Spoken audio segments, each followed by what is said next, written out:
Punk started in England, but it was several years before it made its way into America's suburbs.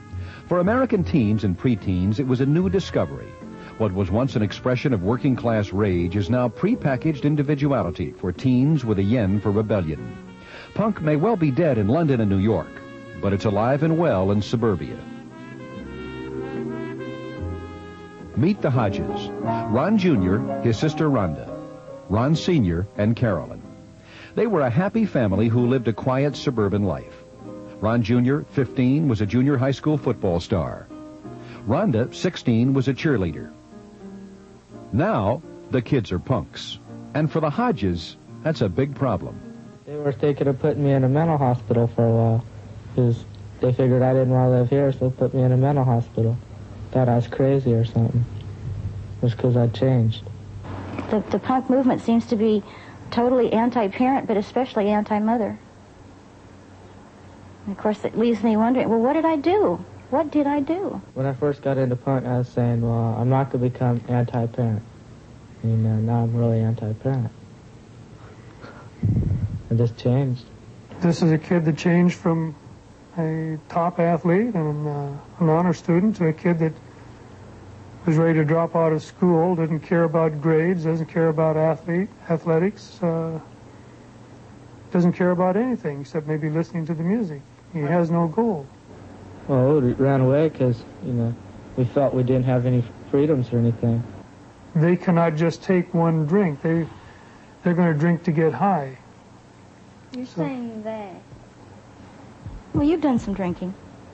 I've had maybe the equivalent of 1 glass of beer. Well, you drank a half a bottle of wine before you drove my Cadillac. When was that? At the football game. Oh, well, did Tina tell you that she did too? No. See, she did too. Tina didn't tell me anything. I read it in your own handwriting. Oh, well, she did too. Now you know that. And her mother's going to. We knew something was wrong. We didn't know what. And we had to use every method at our disposal to find out what was going on, because it was coming to the position where there was going to be physical violence.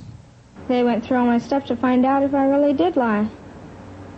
And they found out by reading my diaries.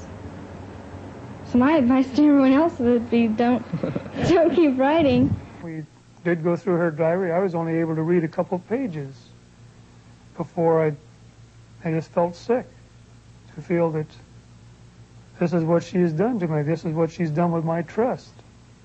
To feel that she could do that to me. It's like they show us one side. They put on an act for us when they want something. But we found out that they're not like that. And that really does hurt. We found a letter from one of Ronnie's girlfriends that really set us off. We had the girl's father come over, and he read the letter, and the things that they were saying about what they wanted to do, getting drunk, swallowing pink hearts, and getting high, it was an eye-opener. It finally led us to a clue as to what was going on and why we weren't getting through to them. They're too overprotective. And they say, how we broke their trust. We never had their trust. They never trusted us at all. So, we'd just lie anyway. What can it hurt? They're not trusting us anyway. He's been at enough counseling to where somebody's told him that my fixation for him playing football is I'm trying to live my life through him and be the football player through him that I never was, et cetera, which is a lot of BS. Basically, I don't need to go watch him play football. I can go watch anybody play football. There's such a thing as diminished love. And believe me, we're experiencing it.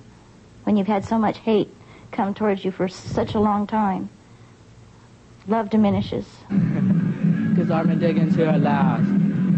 We'll all go up a nuclear blast. Fight war, not war. Fight war, not war.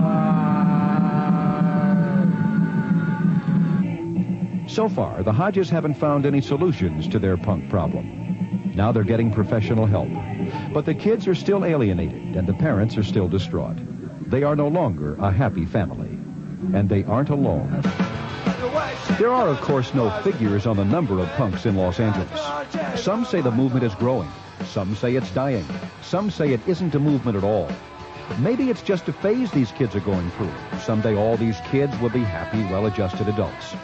In the meantime, there's a big question facing a lot of parents and kids. Can the family survive this phase?